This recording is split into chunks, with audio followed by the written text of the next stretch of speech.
Aquí les traigo las principales recomendaciones en el diseño de un nuevo producto o en el rediseño de un producto existente teniendo presente el montaje. La primera recomendación es estructurar en módulos. Esto lo que nos dice es que hay que establecer una adecuada estructuración modular del producto con funciones correctamente definidas y asignadas y unas adecuadas interfaces mecánicas de materiales, energía y de señales. La segunda recomendación es disminuir la complejidad. Esta trata de minimizar el número y la diversidad de las piezas y componentes que intervienen en cada módulo o en el producto completo, así como el número de uniones, enlaces y otras interfaces. Nuestra tercera recomendación es establecer un elemento de base que trata de asegurar que cada módulo tenga un elemento estructural adecuado que a la vez sustente y sirva de base o de referencia al resto de las piezas y componentes del módulo. Nuestra cuarta recomendación es limitar las direcciones de montaje. Esto trata de procurar que el montaje de un producto tenga el número mínimo de direcciones de montaje. Esto nos ayuda pues a quitarle un poco de complejidad al montaje. Nuestra quinta recomendación es facilitar la composición. Esto se puede hacer por medio de chaflanes, planos inclinados, superficies de guía y algunos otros elementos que puedan facilitar diferentes operaciones, especialmente el tema de las inserciones. Y nuestra sexta recomendación es simplificar las uniones. Esto trata de disminuir o evitar, si es posible, las uniones. O también se puede reducir al máximo las uniones de mayor coste en tiempo de montaje y de materiales, como pueden ser las uniones atornilladas o la soldadura. Ahora que ya hemos visto lo básico de estas recomendaciones, vamos a ir un poco más profundo en cada una de ellas. Empezamos con lo que es la estructuración modular. Y como ya se ha comentado antes en el tema de la modularidad, este es un concepto básico para poder tener un buen diseño o un rediseño para el montaje. Y como ya vimos también, este consiste en agrupar las diferentes funciones que debe realizar un producto o esas diferentes secuencias que se necesitan dentro de su fabricación en diferentes módulos unidos por interfaces mecánicas o de materiales, de energía y de señales que sean claramente definidas. Y una buena estructuración modular incide de forma beneficiosa en numerosos aspectos del producto, como las que les tengo listadas aquí. Utilizando la estructuración modular podemos encontrar mayor flexibilidad al momento de la fabricación, ya sea haciendo subcontratación de piezas y conjuntos o con la incorporación de componentes de mercado. Podemos tener la racionalización de variantes, que es la delimitación de subgrupos con variantes. Tenemos una mayor facilidad de montaje porque hay pocas interfaces claramente establecidas.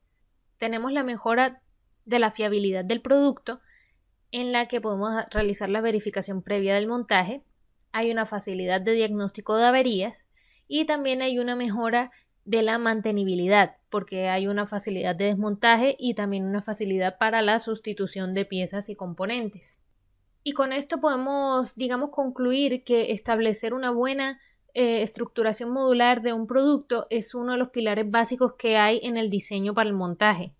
Es un poco como poner el orden al material de trabajo. Además de esto, la estructuración modular va a determinar en gran medida las secuencias de montaje del producto.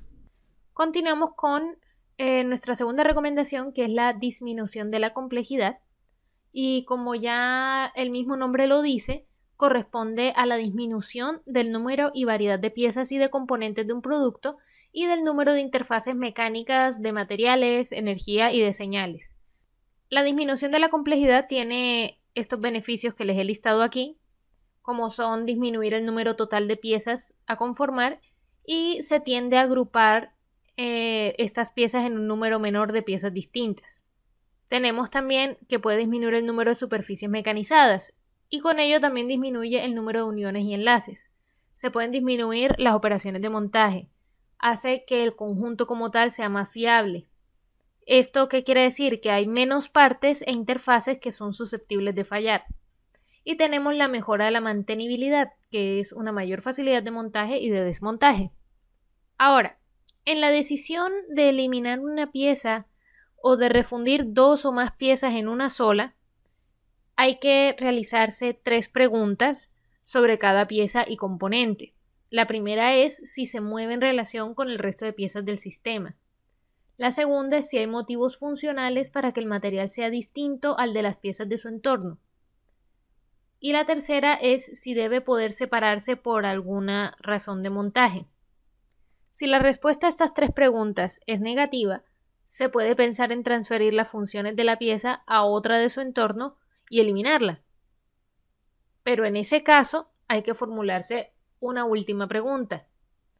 ¿La fabricación de una sola pieza en lugar de las dos o más que sustituye resulta más barata?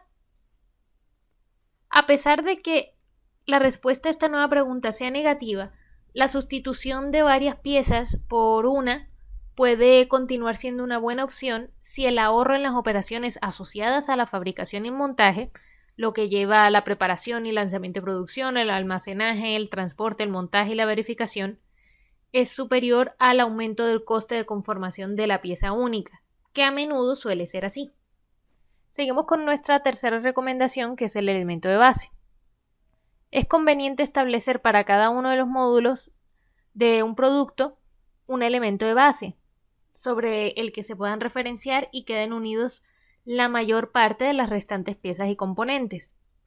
La existencia de un solo elemento de base proporciona en general una mayor rigidez y unas referencias más precisas del conjunto. Y a menudo, con un adecuado diseño del elemento de base, se suele obtener una de las mayores disminuciones del coste de producto. Estos criterios que hay que tener en cuenta y que son fundamentales para el diseño de elementos de base son estas que les tengo aquí listadas. Debe procurarse dar las mínimas dimensiones compatibles con la funcionalidad, ya que las sobredimensiones solo disminuyen la rigidez y la resistencia. Debe procurarse también llenar de material las líneas rectas que unen los puntos más solicitados, los rodamientos, los apoyos de guías, fuerzas exteriores, porque de esa manera se consigue que el máximo volumen de material trabaje a tracción y compresión, lo que da una resistencia máxima y rigidez a la pieza. Es recomendable adoptar una combinación de formas simples que faciliten la conformación. Las partes planas tienen poca consistencia y deben ser reforzadas con nervios o relieves. Las formas cerradas siempre son más rígidas que las abiertas, aspecto especialmente relevante en elementos que están siendo sometidos a torsión y a flexión. Y también conviene que guarden el mayor número de simetrías respecto a las fuerzas aplicadas. Aquí les tengo un buen ejemplo de dos alternativas desarrolladas para el elemento de base del cabezal de un generador eólico doméstico. La primera de las alternativas, la solución inicial, fue desarrollada como un trabajo de grado de la Escuela de Ingenieros de Barcelona. Y esta solución de acá fue propuesta por uno de los jurados del Tribunal Calificador. La pregunta que desencadenó la sugerencia fue si era necesario que el generador estuviera debajo del eje del rotor.